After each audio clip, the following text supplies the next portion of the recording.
नमस्कार सर, मेरा नाम राजू है। आज का टॉपिक है एफडी लाइक म्यूचुअल फंड। मान लेते हैं कि आपने एक एफडी लिया था, उसका टेन्योर पूरा हो गया, उसके बाद फिर से आप उसको रिन्यू करते हैं और 10 साल से ऊपर का टाइम है जिसमें थोड़ा सा हलचल कम होगा मार्केट का, वहां पे अगर स्विच करेंगे तो क्या होगा।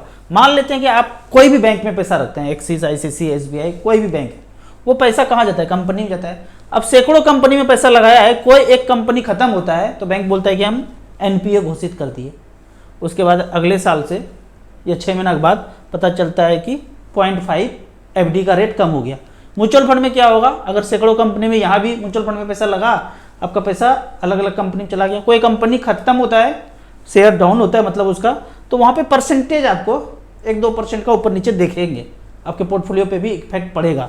लेकिन बैंक और म्यूचुअल फंड दोनों ही पैसा मार्केट में जाता है, कंपनी को ही जाता है।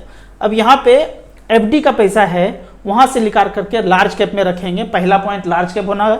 दूसरा है एएम जिसका सबसे ज्यादा है, उसमें पैसा लगा के रखेंगे। यहाँ पे हम 3 कंपैरिजन लेते हैं। यहाँ पे देखते हैं पहले लार्ज कैप कैटेगरी को। लार्ज कैप कैटेगरी में पिछले 10 साल में अगर देखा जाए, 10 लाख रुपया वन टाइम लगाया, तो सबसे जो टॉप का फंड है लार्ज कैप कैटेगरी में पिछले 10 साल में जो दिया है, निप्पॉन इंडिया लार्ज कैप, जिसने 10 लाख का बनाया है 43 लाख रुपया, 15.7% का रिटर्न मिला है। अगर आईसीसी का बात करें तो इसने 15.13% के रेट से 40,96,000 बनाया है। उसी तरह यहाँ पे होगा SBI blue chip. SBI blue chip में पिछले 10 साल में 2010 से लेके 38 लाख रुपया बनाया है, 14.32।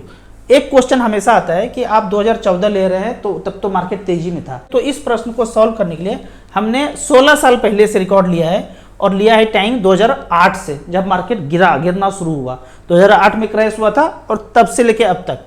पहले हम वाइड व्यू देखते हैं। पिछले 16 साल में 10 लाख का वैल्यू है, आईसीसी ब्लू चिप में 10 लाख का बनाया है, 1,12,00,000 एफडी लाइक फंड, जो आपके एफडी में पैसा है और जरूरत नहीं है, 10 साल, 12 साल, 15 साल बीतता चला गया, बैंक में पड़ा हुआ है। उस पैसे को अगर एसबीआई ब्लू चिप में डाला होता 10 लाख रुपया, 2008 से लेके अब तक का रिकॉर्ड कथा है, पिछले 16 साल में 83 लाख रुपया बनाया, 14.17% का रिटर्न है। अब अगर हम इसके गहराई में जाएं तो इसको टच करते हैं और देखते हैं 2008 से लेके अब तक इसका क्या चाल रहा है। जब मार्केट गिरा उसके बाद का क्या कहानी है। तो यहाँ पे एनएवी डिटेल्स आपको दिख रहा है। 2008 से लेके शुरू हुआ, किसी ने पैसा लगाया, शुरू में जब लगाया तो 10 रुपया का एनएवी था, फिर जब मार्केट क्रैश किया तो गिरता चला गया, गिरते गिरते गिरते गिरते आप देखते हैं 6 रुपया 64 पैसा पे। मतलब किसी ने 1 लाख रुपया लगाया, 1 लाख रुपया लगाने के बाद उसके पैसे का वैल्यू 66,000 पे रह गया, तो बड़ा गड़बड़ हो गया। उसके बाद धीरे धीरे धीरे धीरे ये बढ़ना शुरू हुआ। तो यहाँ पे देखते हैं मई 2008 से लेके नवंबर 2008 तक में लगभग 35% पैसा सुहा हो गया। ये हुआ लार्ज कैप कैटेगरी का। लेकिन आज इस पैसे को कंटिन्यू किया, उस 1 लाख को कंटिन्यू किया, जो 1 लाख रुपया 6-7 महीने के बाद 66,000 पे रह गया। अगर कंटिन्यू किया, पिछले 16 साल का रिकॉर्ड बताता है, उस 1 लाख का वैल्यू है आज 10,79,000। रिटर्न जो है, टोटल रिटर्न यहाँ पे 979, मतलब एब्सोल्यूट रिटर्न दिखा रहे हैं।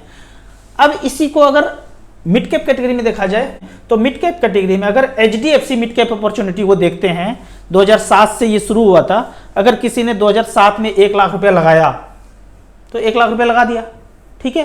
अब जब मार्केट क्रैश किया, कब क्रैश किया? 2008 नवंबर में, देखिए 5 रुपया 73 पैसा आ गया। मतलब उस 1 लाख का वैल्यू जो है यहाँ पे कितना बच गया होगा? 61,920 रुपया बच गया। जबकि ये 1 लाख रुपया जब लगाए थे तब बढ़ते बढ़ते 1,27,000 तक भी गया था।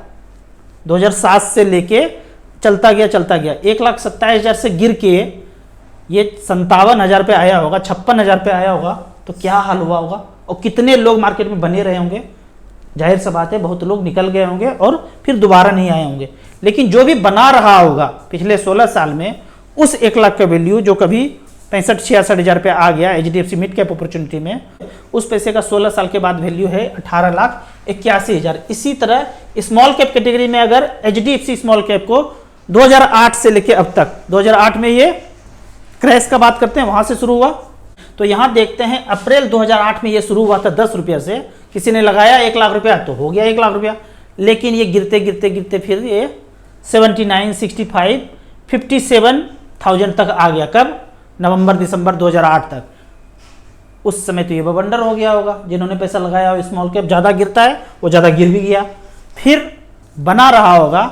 तो सोचिए 58, 59, 60 हज़ार से बढ़ के वहाँ से पिछले 16 साल में ये जर्नी प्राप्त किया है, कहाँ तक का 14,10,000 तक आया, मतलब 1 लाख का 14 लाख हुआ पिछले 16 साल में। तो इस तरह से करके जो बड़ा गिरावट हुआ, अब अगर इस तरह का बड़ा गिरावट आप कहेंगे होगा तो ये संभव नहीं है, क्योंकि 2008 में भी चालबाजी से गिराया, भूतकाल में भी क्रिएट करके गिराया, उसके पहले भी 2000-2001 में जो गिराया सब कुछ चालबाजी से गिराया, गोटी सेट करके। अब मोगेम्बो का कोई गोटी सेट ही नहीं हो रहा है, कोई संभव गिरावट संभव हो ही नहीं रहा है। अब यहाँ पे 2019-20 में जो भूतकाल आया था, भूतकाल में इसलिए बोलता हूँ कि भूत ही था, कहीं था नहीं, बस टीवी मीडिया रिंगटोन से आपको डराया गया। इसके पीछे देखेंगे ना 10 साल में सारे बड़े बड़े, जिसको आप बड़े बड़े बनते, वारेन बफेट, ये सब बड़े बड़े लोग 10 साल से पैसा जमा कर रहे थे, कहीं लगा ही नहीं रहे थे, और अपॉर्चुनिटी का इंतजार कर रहे हैं, अपॉर्चुनिटी, बेहतर अपॉर्चुनिटी। वो बेहतर अपॉर्चुनिटी क्या है? चालबाजी कर करके मार्केट को गिराया, टीवी मीडिया रिंगटोन से गिराने के बाद वो सारा पैसा जो 10 साल से जमा करके रखा था यहाँ पे खरीदा बॉटम में, और 6 महीना में मार्केट लाइफ टाइम है। अब उस तरह का अपॉर्चुनिटी फिर से ढूंढ रहा है, क्लाइमेट चेंज से, सोलर फ्लेयर से, भूकंप लाके कुछ कर करके चाह रहा है गृह युद्ध करवा दूं, ऐसा कर दूं, कुछ कर दूं, हो ही नहीं पा रहा है। सब चीज का भंडाफोड़ पहले ही हो जा रहा है, तो मार्केट गिराए नहीं गिर रहा है इनसे। अब लंबे समय के लिए अगर आपका फाइनेंशियल गोल ये है, बच्चों का एजुकेशन है, बच्चों का मैरिज है, रिटायरमेंट प्लानिंग है, घर बनाना है, इस तरह का बड़ा खर्चा जहाँ 30, 40, 50 लाख रुपया खर्चा हो, तो और आपका पैसा एफडी में है, तो एफडी से निकल करके लार्ज कैप कैटेगरी में धीरे धीरे करके अगर जाएंगे तो बेहतर पैसा वहाँ पे बन सकता है। जबकि बैंक में भी लगाते हैं तो पैसा मार्केट में ही जा रहा है, म्यूचुअल फंड में भी लगाएंगे तो मार्केट में जाएगा, ऊपर नीचे होगा, छोटे मोटा 8-10% का ऊपर नीचे हो सकता है, लेकिन आप लंबा समय बना हुआ है तो इस हलचल को आप झेल सकते हैं। थोड़ा थोड़ा पैसा लगा के देख सकते हैं, मान लेते हैं आपके पास 50 लाख रुपए, 1 लाख रुपए लगा के देख लेंगे, 3-4 साल बीतने देंगे, फिर देखेंगे। तो जैसे जैसे धीरे धीरे नॉलेज होगा फिर धीरे धीरे पैसा वहाँ पे करके डाल सकते हैं। अब यहाँ पे इन्वर्टेड कॉमा में एक चीज़ जरूरी है, सूचना दे देता हूँ, जो टीका है ना, किसी भी तरह का टीका बच्चों को नहीं देना है, और स्कूल पे ज़्यादा नज़र रखना है।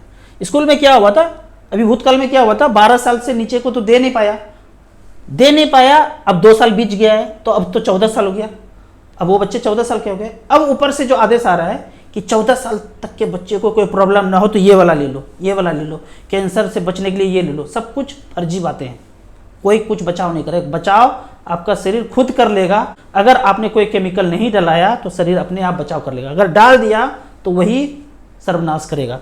तो ये नहीं करना है। आप स्कूल पे नज़र रखेंगे तो पता चल रहा होगा, कुछ ना कुछ आदेश आ रहा होगा, क्लियरली पेरेंट्स मीटिंग में जाकर बोल देंगे हमारे बच्चे को नहीं पढ़ना चाहिए, क्योंकि टीचर को भी नहीं पता है। एक बार आप बता देंगे ना तो वो भी सजग हो जाएंगे और बच्चे भी आपके चक्कर में बच जाएंगे। तो जरूर इस पर ध्यान देना है, बच्चों को किसी भी तरह का मेडिसिन हो, केमिकल हो, नहीं देना है। इन्वर्टेड कॉमा बंद करते हैं। अब कुछ कमेंट्स का बात कर लेते हैं। कोई भी म्यूचुअल फंड कंपनी अगर बंद हो जाए तो रिडीम करेंगे तो पैसा कैसे निकलेगा? अगर कोई भी म्यूचुअल फंड कंपनी बंद होता है ना, उसको कोई ना कोई टेक ओवर करता है, ऐसा नहीं कि खत्म हो जाएगा, नाम बदल जाएगा। जैसे रिलायंस म्यूचुअल फंड था, उसको निपॉन इंडिया म्यूचुअल फंड ने खरीद लिया तो उसके हाथ में हो गया, सारा फोलियो उसके अंडर में चला जाएगा। कभी बैंक ऑफ राजस्थान हुआ करता था, उसको आईसीसी बैंक ने खरीद लिया, सारा खाता धारक इनके अंदर में आ गया। तो आप रिडीम जैसे करेंगे वैसे ही होगा, कोई बंद हो जाए, कुछ हो जाए, उसको कोई ना कोई बड़ा म्यूचुअल फंड खरीद लेगा, टेक ओवर कर लेगा। अगर कोई ऐसा खत्म होता है सहारा के जैसा एएमसी, तो आपको 15 दिन, 1 महीना, जो भी कुछ ड्यूरेशन है, आपको आ जाएगा कि इसके पहले आप निकाल लीजिए। निकाल लेंगे तो सीधा अकाउंट में आ जाएगा, क्लोज होने के बाद निकालेंगे तो भी कार्बिक कैंप जाके वो सारा पैसा निकल सकता है, कहीं आपका पैसा म्यूचुअल फंड में जाएगा नहीं। अगर बचाने वाला ही मारने वाला हो जाए फिर तो आप कुछ भी नहीं कर सकते हैं। राजू सर, जो मोगेम्बो का प्लान बताते हैं उस चैनल का नाम बता दीजिए। चैनल तो दोनों व्यक्ति का उड़ गया है, आप नाम से सर्च करेंगे मिल जाएंगे। पहला है डॉक्टर देवेंद्र भलारा और दूसरा है डॉक्टर विश्वरूप राय चौधरी, हेल्थ पे डॉक्टर विश्वरूप राय चौधरी, और मोगेम्बो के बारे में जड़ तक जाने के लिए डॉक्टर देवेंद्र भलारा है। नीडर इंडिया चैनल भी है, वहाँ जाके सर्च कर सकते हैं। ठीक है, चैनल जो मेन था उड़ गया है, अभी चैनल एक बचा हुआ है जो भोला, वहाँ जाके सर्च कीजिए। धीरे धीरे धीरे करके जो है ना नॉलेज बढ़ता जाएगा, एक दिन में कुछ भी नहीं होने वाला है। सर 12 साल में 1 करोड़ रुपया वेल्थ बनाने के लिए इस फंड में कंटिन्यू रहूँ, कुछ कनेक्शन करने का जरूरत है। निपॉन इंडिया स्मॉल के 5000, क्वांट स्मॉल के 5000, HSBC स्मॉल के 5000, Motilal Oswal mid cap 5000, SBI Contra 5000, SBI PSU 5000। ये जो SBI PSU है ना, इसको आप चेंज करके SBI स्मॉल कैप ले लीजिए। बाकी सारे फंड आपके अच्छे हैं, जो आपने 1 करोड़ का टारगेट रखा है वो 12 साल में हो जाए या 14 साल में हो जाए, हो जरूर जाएगा। अच्छा खासा आप इन्वेस्ट कर रहे हैं, हो जाएगा। टाइम ऊपर नीचे 1-2 साल मोगेम्बो को दे सकते हैं। सर स्मॉल कैप में पैसा लगाकर HWP कर सकते हैं, बिल्कुल कर सकते हैं। ये मैंने तो किया है। HDFC मिड कैप अपॉर्चुनिटी में 5-6 लाख लगाया था, बढ़ के 24-25 लाख हो गया। वहां से 12,000 का HWP कर रहा हूँ। ठीक उसी तरह आपने स्मॉल कैप मिड कैप में लगाया, 5-10 साल बीत गया, अच्छा खासा पैसा बढ़ गया। वहां से आप 1% के रेट से, मान लीजिए 10 लाख है, 10,000 रुपये पर मंथ कर सकते हैं। 20 लाख है, 20,000 रुपये पर मंथ कर सकते हैं। उससे कम आपका रिक्वायरमेंट जैसा है वैसा कर सकते हैं, जरूर कर सकते हैं। लंबे समय में बने हैं वहीं से HWP कर सकते हैं। अगर तुरंत HWP चाहिए तो मैं बोलता हूँ बैलेंस कैटेगरी में कीजिए और धीरे धीरे करके, या लार्ज कैप कैटेगरी में कीजिए और 1 साल के बाद करना है तो वहां से HWP कर सकते हैं। लेकिन स्मॉल कैप मिड कैप है, थोड़ा बहुत ऊपर नीचे होता है, तो उतना टाइम आपने दे दिया वहां पे, 5 साल, बेटा हो जाओ ऊपर नीचे जितना होना है। उसके बाद आप थोड़ा सा ज्यादा भी HWP यहाँ से कर सकते हैं। टैक्स बचाव करने के लिए 1 लाख रुपया का प्रॉफिट हो तो उसको री इन्वेस्ट करना सही रहेगा, बिल्कुल करना चाहिए, हम भी करते हैं। 1.25 लाख तक बोल रहे हैं छोटे, पहले 1 लाख था, शायद अभी 1.25 लाख कर दिया। तो साल में जो प्रॉफिट आपको 2-3 फंड में दिख रहा है उसको स्विच कर दीजिए, स्विच करके आप इस थोड़ा थोड़ा बचाव को बचा सकते हैं। अगला क्वेश्चन है, राजू भाई पैसे का ग्रोथ NAV पे निर्भर करता है या नंबर ऑफ यूनिट्स पे? अब नंबर ऑफ यूनिट्स तो जितना होगा आपके पास उतना ही होगा। मान लीजिए किसी के पास सोना 1 सिक्का है, किसी के पास 2 है, किसी के पास 10 है। अब इसका ग्रोथ किस पे निर्भर करता है? उसके प्राइस पे निर्भर करेगा। जो जितना संपत्ति उतना ही रहेगा, अचानक तो बढ़ नहीं जाएगा। तो इसका NAV जितना बढ़ता रहेगा उसका आपका वेल्थ क्रिएशन उतना ज़्यादा होता रहेगा। यहाँ पे अगला क्वेश्चन है, 34,000 रुपये पर मंथ 2011 से SIP चालू है, अब तक 1 करोड़ 60 लाख पूरा हो चुका है, गवर्नमेंट सर्विस में है, 3 साल 4 महीना में रिटायर हो जाएंगे, SIP कंटिन्यू रहेगा। आफ्टर रिटायरमेंट 70 लाख रुपये मिलेगा, पेंशन भी मिलेगा। हमारा तमन्ना है कि SIP कंटिन्यू रहे। जब आपको पैसे का जरूरत नहीं है तो जरूर कंटिन्यू रहेगा। फिर आप एक टारगेट बना लीजिए कि कितना, 5 करोड़ का टारगेट बना लीजिए, 4 करोड़ का बना लीजिए। उसके बाद पैसा खर्चा करना शुरू करना है, पैसा का पहाड़ नहीं बनाना है। पैसा का पहाड़ बनेगा उसके बाद करेंगे क्या? तो इसलिए एक टारगेट बना लीजिए, उसके बाद धीरे धीरे वहां से HWP करना शुरू करेंगे। जरूरत नहीं है तब तक आप 5 करोड़ तक टारगेट बना लीजिए और पेंशन के पैसे से भी SIP आपको कंटिन्यू कर सकते हैं अगर जरूरत नहीं है तो। अगला क्वेश्चन है, राजू भाई मेरी 2 डॉटर है, 10 साल और 14 साल, उनके लिए मैरिज के लिए म्यूचुअल फंड में इन्वेस्ट कर रहे हैं, SIP और लमसम 2 साल से कर रहे हैं। 4.5 लाख रुपया का पोर्टफोलियो है। पोर्टफोलियो इस तरह से, HDFC small cap 1500, quant small cap, Nippon small cap, Kotak emerging, Axis small cap, Kotak small cap, SBI Nifty small cap, बेहतरीन fund, Motilal mid cap fund, Nippon India growth fund, ICC potential value discovery, SBI contra, quant ELSS, सारे fund आपके अच्छे हैं, कोई भी change करने का जरूरत नहीं है। और आशा करूंगा जो भी आपका रिक्वायरमेंट है इस फंड के द्वारा पूरा हो जाएगा और कुछ पैसा बचत भी हो जाएगा। कंटिन्यू कीजिए। हाउसवाइफ का सालाना म्यूचुअल फंड में कितना मैक्सिमम इन्वेस्ट कर सकते हैं? आप 15-20 हज़ार रुपये तो कर ही सकते हैं। 15-20 हज़ार से शुरू कीजिए, टारगेट बना लीजिए, उनके नाम पे 1 करोड़ रुपया 15 साल में बनाना है, बन जाएगा। आपको इसी तरह म्यूचुअल फंड के बारे में और कुछ जानना है, इन्वेस्टमेंट के बारे में जानना है तो इस नंबर पर मुझे व्हाट्सअप कर सकते हैं। StarSIP.in में आप सारा म्यूचुअल फंड का खेल समझ सकते हैं। खेल समझने के पहले आप 100 रुपया से इन्वेस्ट कर सकते हैं। धीरे धीरे जब समझ में आए तब आप ज़्यादा पैसा म्यूचुअल फंड में इन्वेस्ट कीजिए। वीडियो अच्छा लगे तो व्हाट्सएप यूनिवर्सिटी में दोस्तों के बीच इसे जरूर शेयर करें। यूट्यूब पे देख रहे हैं तो लाइक एंड शेयर जरूर करें। Thank you so much.